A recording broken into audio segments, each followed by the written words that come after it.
तो कैसे आप सभी, आज मैं आपको कुछ बात बताने जा रहा हूँ और वो बात एक छोटी सी कहानी के थ्रू मैं आपको बताऊंगा। दैट इज़ अ बेस्ड और रियल स्टोरी कि उसमें एक भाई और एक बहन और एक पिता और एक उनकी वाइफ थी। तो बहुत अच्छी तरह वो अपना जीवन व्यतीत कर रहे थे, लेकिन अचानक से क्या हुआ, क्योंकि जीवन है, दुख और सुख आता रहता है। तो उनके जीवन में एक छोटा सा दुख यह आया कि उनके जो उस फैमिली में जो फादर थे, जो उस बेटी के फादर थे, उनकी किसी कारणवश उनका एक्सीडेंट हो गया और एक्सीडेंट की वजह से उनके पैर में चोट आ गई। और पैर में चोट इस तरीके आई कि उन्हें जो अपना पैर की जो बोन है, उनकी पैर की बोन ब्रेक हो गई। तो डॉक्टर ने कहा कि अर्जेंट ऑपरेशन करना होगा और बिना ऑपरेशन के ये चल नहीं पाएंगे। तो किसी तरह उन्होंने जो उनके फादर के दोस्त थे, बहुत अच्छे दोस्त, उनसे पैसे मांगे और उन्होंने उनकी सहायता करी। और उस फैमिली ने अपने जो उस बेटी ने, उनकी वाइफ ने अपने हस्बैंड का, अपने पिता का ऑपरेशन कराया। वो ऑपरेशन सक्सेसफुल रहा, लेकिन उसके पिता छोटा मोटा काम करते थे। तो अब उसके पिता की दुकान में केवल वही थे, उनके पिता की दुकान थी, छोटे मोटे खाने पीने की दुकान थी, तो केवल वही काम किया करते थे और कोई काम करने का लायक नहीं था इतना कि उनकी बराबरी कर सके। और बहुत अच्छा काम करते थे, उन्हें अपने वर्क की नॉलेज थी, चाहे उनकी छोटी दुकान थी लेकिन काम बहुत कर्रा करते थे, बहुत अच्छी नॉलेज थी उन्हें। तो उन्होंने अब अचानक से एक्सीडेंट हो गया तो कुछ कह नहीं सके कि अब ये सोचने में लग गया उनका परिवार पूरा कि अब दुकान कौन चलाएगा। तो उनके बेटे ने कहा कि कोई बात नहीं, अपने परिवार से बात करी कि पापा जी आप रेस्ट, अपना आराम करो और जितने दिन आप आराम करो उतने दिन दुकान मैं चलाऊँगा। बेटे ने ये कहा और बेटे ने दुकान चलाना आरंभ किया। क्योंकि जब भी हम कोई नया काम करते हैं तो उसमें दिक्कत अवश्य आती है, दैट इज़ नॉर्मल। बिकॉज अगर परेशानियाँ ही ना आए जीवन में तो वो जीवन बेकार है। जीवन में चुनौतियों का सामना करते हुए अपना जीवन व्यतीत करना ही असली जीवन की पहचान है। और जिस जीवन में परेशानियाँ नहीं है, without just like a difficulties, if your life is, so that is not a life, that is like a schedule from source to destination only, right? So जब उसके जो बेटे थे उन्होंने काम करना स्टार्ट करा तो उन्हें बहुत फेसेस आए, बहुत क्रिटिसिज्म उन्हें झेलना पड़ा। बिकॉज उन्हें वर्क नहीं आता था, उनके जो बेटे थे उन्हें वर्क नहीं आता था। उन्हें अपना वर्क सीखा, समझा, जाना, लेकिन उन्हें कोई बताने वाला नहीं था। सबसे अच्छी बात ये होती है कि ये संग दिलों की दुनिया है, यहाँ सुनता नहीं फरियाद कोई। ये संग दिलों की दुनिया है, यहाँ सुनता नहीं फरियाद कोई। यहाँ लोग खुश तब होते हैं जब होता बर्बाद कोई। तो ये पंक्ति जो मैंने आपको बताई, ये उस लड़के पर पूरी निर्भर करती है। पूरी उसके साथ ये होना आरंभ हुआ। उसके जो अपने थे, और दो पंक्ति मुझे और याद आई, मैं आपको बताना चाहूँगा। अपने अर्थात कि किसी ने क्या खूब कहा है, अपनों ने बता दिया कि संसार में कोई अपना नहीं होता। किसी ने खूब कहा है, अपनों ने बता दिया कि संसार में कोई अपना नहीं होता। तो उस लड़के के एक मामा थे, और उसके मामा उसके पिता के साथ काम करते थे। तो बहुत अच्छा काम करते थे, लेकिन जो उसके पिता और उसके मामा की अलग बॉन्डिंग थी और उसके बेटे की और फादर की अलग बॉन्डिंग थी। तो जब फादर बीमार हो गए, वो एडमिट हो गए, अब जो बेटा था अपने मामा के साथ काम करना पड़ा। तो बेटे ने कहा कोई बात नहीं, कि जैसे मेरे पिता हैं ऐसे मेरे परम पूज्य, परम आदरणीय, परम उत्कृष्ट, परम महापुरुष मेरे मामा श्री हैं। लेकिन उस लड़के को ये नहीं पता था कि जिसे मैं महापुरुष समझ रहा हूँ वो दूसरा कंस मामा निकलेगा। तो उस लड़के के लिए ऐसा हुआ कि उसके पिता का जो ऑपरेशन की डेट थी, जब उसके पिता का ऑपरेशन हो गया और जब लड़के को कॉल आया कि आपके पिता का ऑपरेशन हो चुका है और आपके पिता को रेस्ट करना पड़ेगा 1 महीने के लिए, तो वो थोड़ा सहम गया। उसने कहा कि 1 महीना मैं दुकान कैसे चलाऊंगा। लेकिन उसने ईश्वर से प्रार्थना की, हे प्रभु, हे परमात्मा, हे परमेश्वर, मुझे शक्ति प्रदान कीजिएगा कि मैं इस कार्य को सुचारू रूप से परिपूर्ण कर सकूँ। तो उसने अपना दुकान चलाना आरंभ किया अपने मामा के साथ। लेकिन मैंने आपको बताया ना कि उसके मामा बहुत अच्छे थे, जैसा कि मैंने आपको बताया कंस मामा की तरह। तो उसके मामा ने ऑपरेशन के अगले दिन ही अपना रंग दिखाना स्टार्ट कर दिया। रंग दिखाना कैसे स्टार्ट करा, उसके मामा ने उस लड़के को परेशान करना आरंभ कर दिया। परेशान कैसे, नॉट फिजिकली परेशान, मेंटली टॉर्चर करना स्टार्ट कर दिया। मेंटली टॉर्चर कैसे करा, उसके मामा, जिसे वो लड़का बोलता था कि मामा जी आप ये काम कर लीजिए या कुछ, तो उसके मामा वो मानते नहीं थे। और उस दुकान पे लेबर काम करती थी, तो उस दुकान पे जो लेबर काम करती थी वो लेबर केवल उसके मामा का कहना मानती थी, क्योंकि वो लेबर के लिए जो उसके मामा थे वो बहुत बहुत रिस्पेक्टफुल पर्सन थे, राइट। और क्योंकि जो उसका ऑनर था दुकान का वो जा चुका था, और दुकान के ऑनर का बेटा आ चुका था जिसे कोई मालिक स्वीकार नहीं कर रहा था, तो मालिक उसके मामा को स्वीकार कर लिया गया था। लेकिन जैसे बुराई आती है लेकिन उसका भी अंत जरूर आता है, इसी तरह बुराई अपनी चरम सीमा पर थी और उसका अंत जरूर आया। उसका अंत कैसे आया कि जब जो लड़का था उसे ये पता चला कि ये दिक्कत कर देंगे बहुत सारे बंदे, क्योंकि अगर इन्होंने एकजुटता कर ली तो ये तो मुझे दिक्कत कर देंगे, ये मुझे बाहर निकाल देंगे। तो उसने क्या करा, उनको धीरे धीरे उसने बॉन्ड ब्रेक करना स्टार्ट करा। उसने बॉन्ड कैसे ब्रेक करा, उस दुकान पर 2 शिफ्ट होती थी, एक मॉर्निंग की शिफ्ट और एक नाइट की शिफ्ट। तो उस इंसान ने क्या करा, उस लड़के ने, कि वहां पर 3-4 बंदे काम करते थे, उसने पहले बॉन्ड ब्रेक करा। उसने जो सबसे ज्यादा जिसकी क्रिटिसिज्म होनी चाहिए, जो बहुत ज्यादा ही उनसे एसोसिएट था, बहुत ज्यादा ही उनसे रिलेट करता था, बहुत ज्यादा ही उनसे जुड़ा हुआ था, उन्होंने पहले, उस लड़के ने उसको बाहर कर दिया दुकान से। और क्यों करा, उसका रीजन ये था क्योंकि उसे अगर बाहर ना करता तो वो बाहर हो जाता दुकान से।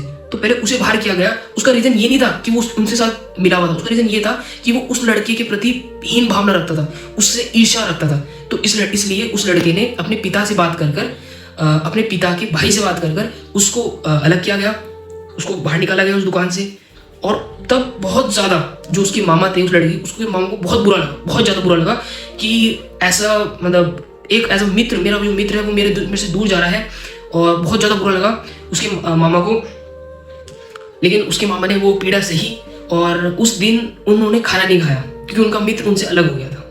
और जो लड़का था वो मन ही मन मुस्कुरा रहा था, क्योंकि वो, उसे ऐसा लग रहा था कि वो छोटी सी लेकिन एक जंग जीत चुका है।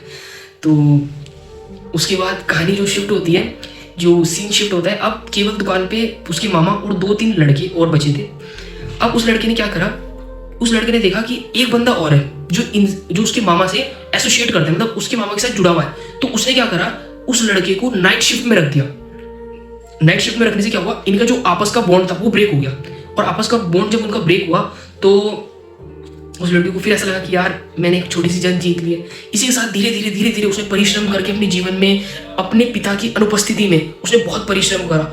उसने अपने मन में अपना मन इतना एक चुपता से अपना लगाया, पूरा धैर्य रखा अपने मन में, क्योंकि उसके पास कोई ऑप्शन नहीं था। There is no option that the person he is, because एक बंदा होता है ना कि आपके पास यू हैव 2 चॉकलेट्स, राइट, आपके पास 2 चॉकलेट है, या तो आप ये वाली खा लो या ये वाली खा लो, यू हैव 2 चॉकलेट, या you choose one thing and other thing, right. But उस लड़के के पास ये चॉइस नहीं थी कि वो किसी को मना कर सके कि मुझे काम नहीं करना, या मैं उस, मतलब जो वो लड़के के मामा थे उनके मामा के साथ काम करने में मैं असमंजस हूँ, मतलब मुझे दिक्कत है, काम नहीं मैं सकता। उसके पास ये ऑप्शन नहीं था कि वो ये चीज़ कह सके, तो उसे मजबूरी में काम करना पड़ा अपने मामा के साथ। और उसने धीरे धीरे करके बहुत परिश्रम करा, उसने धीरे धीरे करके अपने जीवन को आगे बढ़ाया। जो उसके पापा का काम था उसने सीखा, क्योंकि उसे कुछ काम नहीं आता था। उसने हर एक चीज़, हर एक की पॉइंट्स, जब उसके पापा ने उसे ऐसी बातों में उसके पापा बताते थे, धीरे धीरे करके बताते थे, तो उसने हर चीज़ को सीखा। हालांकि उसे जरूरत नहीं थी, लेकिन उसे नहीं पता था कि ऐसा कुछ हो जाएगा। उसने हर चीज़ सीखी अपने पापा से, और वो चीज़ उसके तब काम आई जब उसके पापा की अनुपस्थिति दुकान पर। और मैंने आपको कहा है कि आपको कोई बताएगा नहीं, या तो आपके जो आपसे रिलेटेड होंगे। अगर आपके केवल माता बताएगी, आपकी मम्मी, आपके पिता, आपके फादर और आपकी मदर, केवल ये 2 बंदे हैं, या आपके जो भाई हैं जो आपसे रिलेटेड हैं, केवल वो आपका अच्छा चाहेंगे और कोई नहीं चाहेगा इस दुनिया में। तो उसने अपना सब चीज़ सीखी, और धीरे धीरे करके दुकान का जो एक शेड्यूल होता है वो धीरे धीरे करके फॉर्म होने लगा, और उसे बहुत अच्छा लगा कि अब सब कुछ सुचारू रूप से चल रहा है। लेकिन ऐसा होता है ना कि जब नॉर्मल पानी चल रहा होता है तो एकदम से आंधी आती है, आप बता नहीं सकते। इसी तरीके से एकदम से कॉल आया उसके मामा को एक दिन, और जब उसके मामा ने कॉल उठाया तो उन्हें पता चला कि उसके मामा की रिलेशन में उनका कोई अपना जिसका शरीर पूर्ण हो चुका है, और उन्हें तथागत निकलना होगा उनके शव को अंतिम विदाई देने के लिए। तो उसके मामा वहाँ से प्रस्थान किया। लेकिन उसके मामा ने जाने से पहले ये नहीं कहा उस लड़के को कि बेटा मैं जल्दी आऊँगा, तो अपना ध्यान रखना, या जो भी कुछ होगा तो मुझे बताता रहियो, मैं जितना हो सके जल्दी आऊँगा। ये सुनना चाहता था वो लड़का कि उसका जो मामा है वो ये कह के जाएगा। लेकिन उसके मामा ने ये कहा कि एक तो उसके मामा ने ये कहा कि ये सुन, मुझे थोड़े से पैसे दे दे। और लड़का चाहकर भी ये नहीं पूछ सका कि मामा जी आपको पैसे क्यों चाहिए। उसने चुपचाप से जितने पैसे मामा ने कहा, थोड़े बहुत ही मांगे, ज़्यादा नहीं मांगे उस लड़के से, उसने पैसे दे दिए। उसके मामा बहुत खुश हो गए, हालांकि जा रहे थे किसी की अर्थी को देखने, किसी की अर्थी में हाथ लगाने, तो बहुत खुश होके गए। खुश होने का कारण मतलब उस लड़के को 1 घंटे बाद पता चला कि उसके मामा ने शराब पीकर गए हैं कंधा देने, जो कि बहुत ज़्यादा ही वाहियात बात है, बहुत ज़्यादा ही बेकार बात है। मैं कह रहा एक इंसान में इंसानियत बहुत जरूरी है, हैवानियत नहीं होनी चाहिए। लेकिन उसके मामा हैवान से भी परे थे, तो उसके मामा पी के गए। हालांकि किसी ने उन्हें हाथ लगाने नहीं दिया, क्योंकि एक शराबी को कोई शव के आसपास भटकने नहीं देता, क्योंकि उसने अपनी तो दुर्गति कर ली है, वो नहीं चाहते कि अंतिम स्थिति में वो इस शरीर की भी दुर्गति करे। इसलिए वो किसी को भी जो शराब से परिपूर्ण है उसे उस शव के पास आसपास भी लगने नहीं देते। तो अब लड़के को ये हुआ कि यार मुझे तो काम आता है, लेकिन मुझे इतना नहीं आता जितने मेरे मामा करते हैं। अब उसने कुछ नहीं करा, उसने भगवान से दुआ करी कि हे प्रभु, हे परमात्मा, हे परमेश्वर, हे मेरे प्रभु, हे मेरे ईश्वर, कुछ मेरी सहायता करो, मैं जितना मुझे आता है तुम उतने में मेरा उद्धार करो प्रभु, मेरी कृपा करके सहायता करो। तो उस लड़के को, जैसे उस लड़के ने प्रार्थना करी, तो उस लड़के के माइंड में आया कि यार थोड़ा नहीं, मतलब जितना मेरे से होता है मैं उतना काम करता हूँ, मेरे से ज़्यादा नहीं होगा, थोड़ा होगा, लेकिन थोड़ा तो करूँगा कम से कम। तो उसने थोड़ा करना स्टार्ट करा, और कहते हैं ना बूंद बूंद से सागर बनता है, तो थोड़ा थोड़ा थोड़ा थोड़ा करके उसने सब काम सीख लिया। और उसके मामा ने जानबूझ के पूरे 15 दिन पूरे लगाए और उस दुकान पर नहीं आए काम करने के लिए, केवल इसलिए ताकि उस लड़के को परेशान कर सके जो उनका रिश्ते में भतीजा लगता है। आप सोचिए ये दुनिया किस कदर है कि वो एक लाइन याद आ गई, मैं आपको बताना चाहूंगा कि हमें तो अपनों ने लूटा, गैरों में कहाँ दम था, हमें तो अपनों ने लूटा, गैरों में कहाँ दम था, हमारी कश्ती वहां डूबी जहां पानी कम था। तो ऐसे उस लड़के के साथ हुआ, और उस लड़के ने उसके बाद अपना धीरे धीरे करके काम सीखा, और बहुत अच्छा उस लड़के ने अपना काम को एक पाथ दिया, राइट, एक चलने का रास्ता दिया। तो उसे महसूस हुआ कि यार भगवान जिस किसी भी मुसीबत में डालते हैं, वो मुसीबत उसके लिए कहीं ना कहीं अच्छी होती है। रीजन, क्योंकि उसे ना उस मुसीबत में कुछ ना कुछ भगवान के द्वारा सिखाया जाता है। तो उस लड़के ने हर वो काम जो उसके मामा किया करते, उसने हर एक काम सीख लिया, क्योंकि उसकी मजबूरी थी, उसे सीखना था। लेकिन उस मजबूरी का उसने फायदा उठाया और हर एक काम को सीख लिया जो उसके मामा की उपस्थिति में था। अब जब उसने काम सीख लिया तो उसके मामा की जरूरत तो उसे पड़ी नहीं, क्योंकि जब आपने काम सीख लिया तो आपको किसी और की जरूरत क्या पड़ती है। तो उसमें महसूस हुआ कि after 10 days that will realize I don't need any one person which is related on my shop, which is related on me. That's why that is need for a shop, but I don't need that person which is related on my shop as well, my relation. So उसको जरूरत नहीं पड़ी उस लड़के को।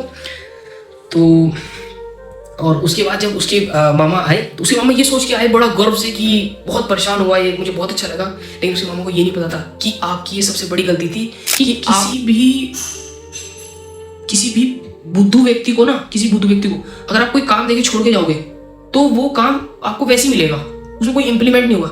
लेकिन ना अगर आपने किसी जिसमें थोड़ा सा भी दिमाग है, अगर आपने उसे छोड़ दिया और उसे कुछ नहीं बताया, तो वो काम वो सीख लेगा। क्यों? क्योंकि उसे जरूरत है उस काम की। तो मेरे मामा ने यही करा, और मैं उनका दिल से आभारी हूँ कि उन्होंने मुझे 15 दिन दिए अपने ऊपर काम करने के लिए। मैंने 15 दिन अपने ऊपर काम किया और मुझे पता चला कि मैं भी कर सकता हूँ, आई कैन डू इट। तो उस लड़के ने सोचा कि आई कैन डू इट, और उस लड़के ने अपना काम करना स्टार्ट करा।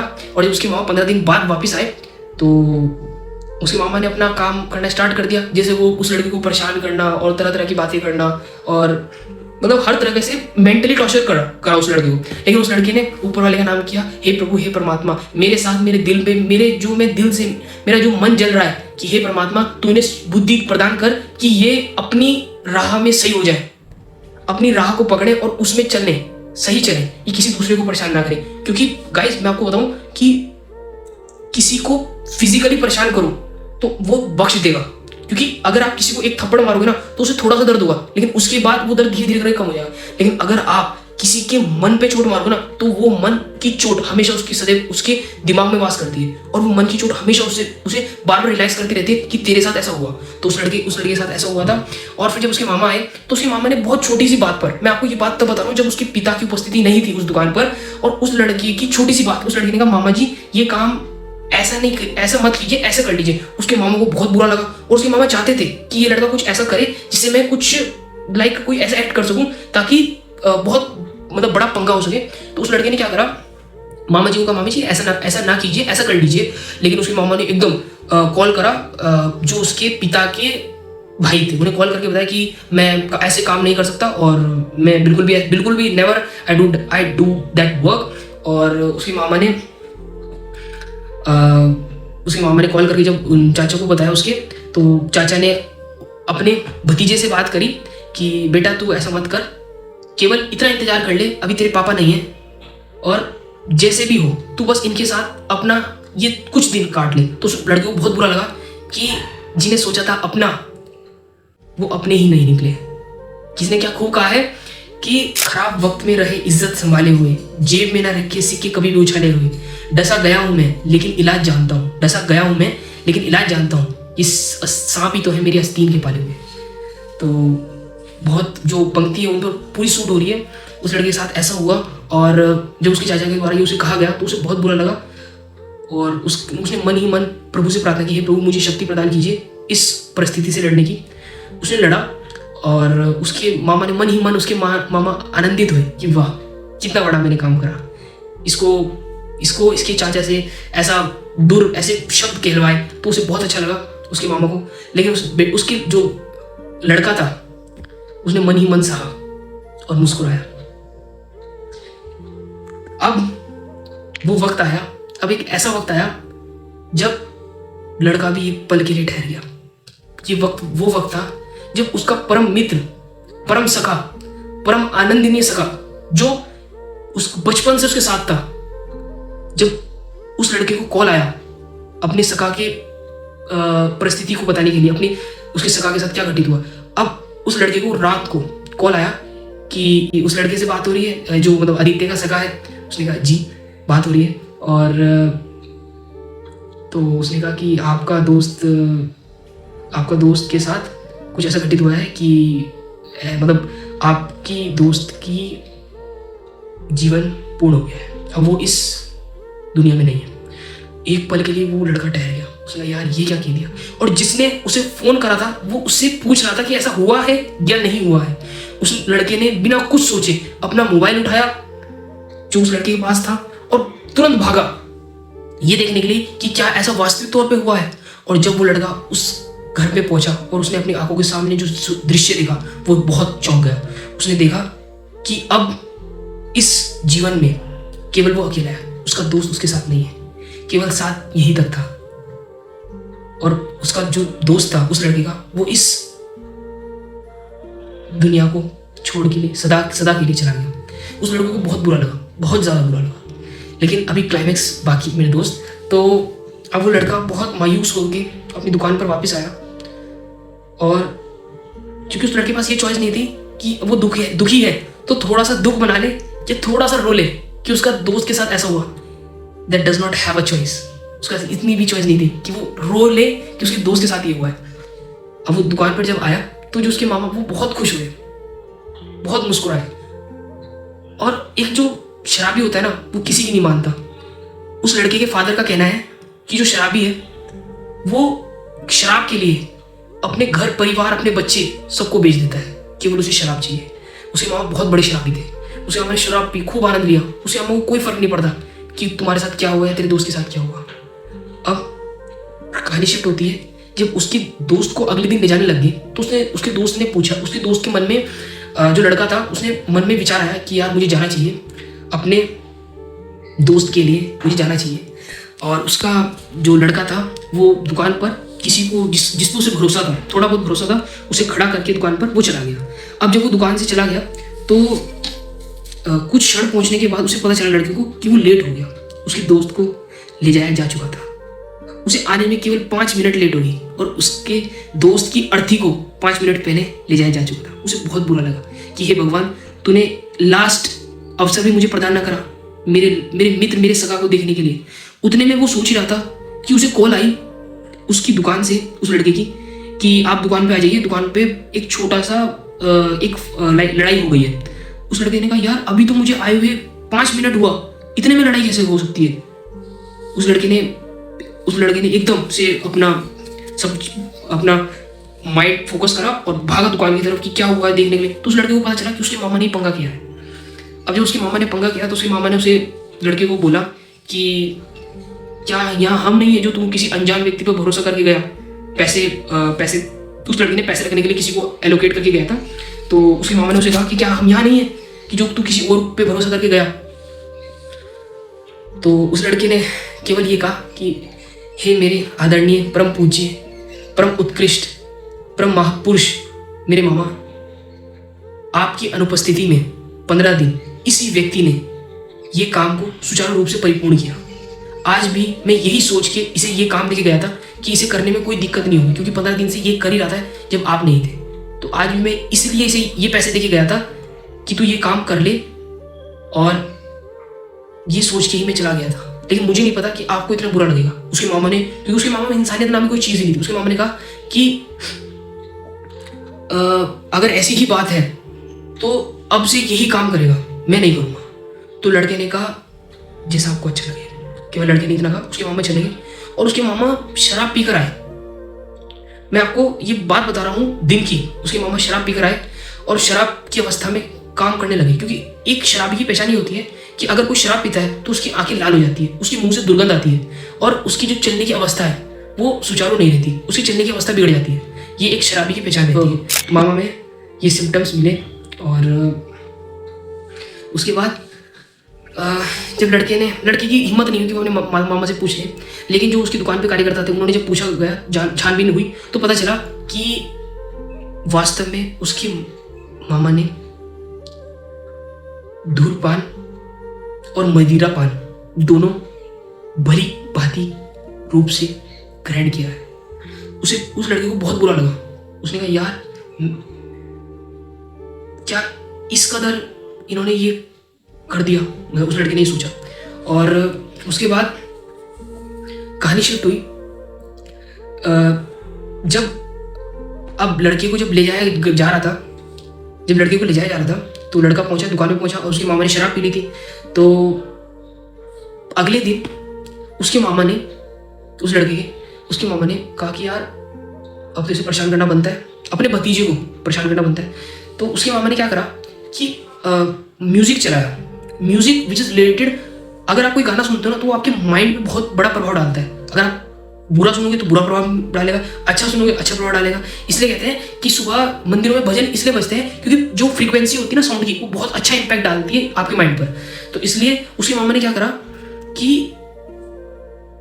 उसके मामा ने ऐसा गाना चलाया ताकि उसके माइंड पे जितना हो सके बुरा से बुरा प्रभाव पड़े। उसके मामा ने रिलेटेड ऑन फ्रेंड, दोस्ती, हर एक चीज वो करी ताकि उसे अपने दोस्त की याद आए और वो डिप्रेशन में चला जाए। लेकिन लड़के को एक दिन पहले रात को ये पता चल चुका था कि उसके मामा ऐसा कुछ कर सकते हैं। और लड़के को ये बात पता कैसे चली थी?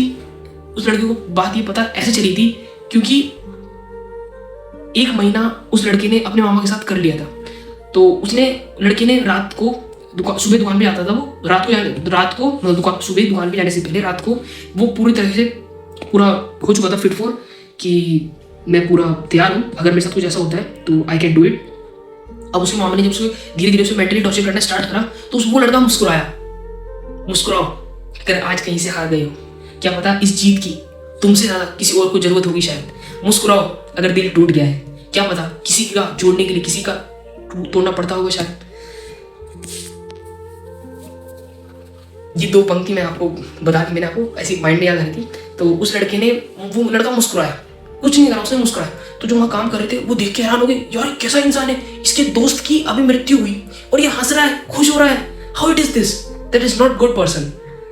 और जो कार्यकर्ता थे इंक्लूड उसके मामा, सब परेशान हो गए मन ही मन। उन्होंने कहा यार मेरा तो प्लान फेल हो गया, मैं तो चाहता है परेशान हो जाए, लेकिन ये तो परेशान होने की वजह खुश हो गया और ज्यादा, ये तो दिक्कत हो गई। अब कहते हैं ना कि जैसी करनी करोगे वैसा ही फल पाओगे, जैसा बीज लगाओगे वैसा ही फल पाओगे।